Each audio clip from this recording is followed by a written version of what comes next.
দেশনেত্রী বেগম খালেদা জিয়া গত 8ই জানুয়ারি থেকে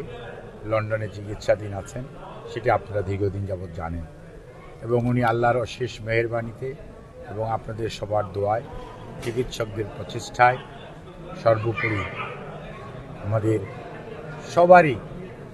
যে ঐকান্তিক আকুতি এবং দোয়া এবং চেষ্টা, তারই ফলশ্রুতিতে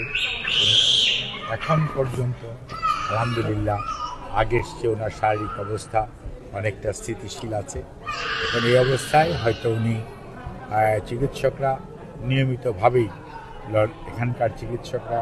ওনাকে বাসায় হোম ভিজিটের মাধ্যমে ওনাকে নিয়মিতভাবে ওনার শারীরিক পরীক্ষা নিরীক্ষা এবং চিকিৎসার ব্যবস্থা করছে এবং প্রতি সপ্তাহেই ওনারা নিবিড়ভাবে ওনাকে পর্যবেক্ষণও করছেন এবং বিভিন্নভাবে ওষুধপত্র দিয়ে ওনার চিকিৎসা যাতে উনি আরও সুস্থতা বোধ করেন সেই জন্য ওরা আমাদের প্রচেষ্টা চালিয়ে যাচ্ছেন। কাজে এই অবস্থায় উনি ওনার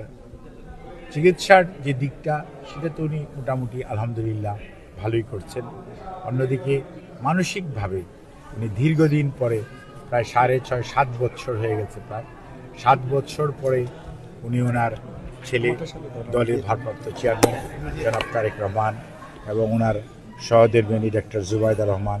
এবং মরহুম আরাফাত রহমান কোকর সহধর্মিণী শামেলা রহমান এবং জাহিয়া রহমান, ওনাদের 2 মেয়ে এবং জনাব তারেক রহমান এবং জুবাইদা রহমানের অত্যন্ত যোগ্য সন্তান ব্যারিস্টার জাইমা রহমান,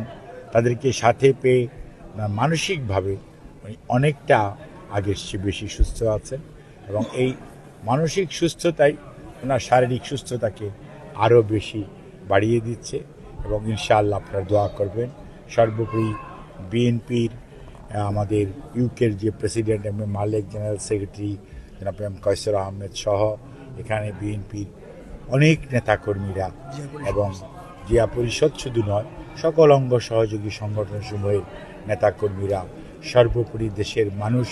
এবং বিদেশের মানুষও ওনার জন্য যে দোয়া করছেন তার বদৌলতে উনি ওনার জ্যেষ্ঠ পুত্র অর্থাৎ জনাব তারেক রহমান সাহেবের বাসায় চিকিৎসাধীন থাকা অবস্থায় আগের চেয়ে উনি অনেকটা ভালো আছেন, এটি বলা যায়। খুব সুস্থ উনি হয়ে উঠেছেন একথা আমি বলবো না, বাট উনি যে কোনো সময়ের তুলনায় আল্লাহর অশেষ মেহেরবানি অনেকটা সুস্থ আছেন। আপনারা ওনার সুস্থতার জন্য দোয়া করবেন এবং উনি যখনই এখানকার চিকিৎসকরা ওনাকে অনুমতি দিবে যাওয়ার জন্য তখনই উনি বিদেশ থেকে থাকার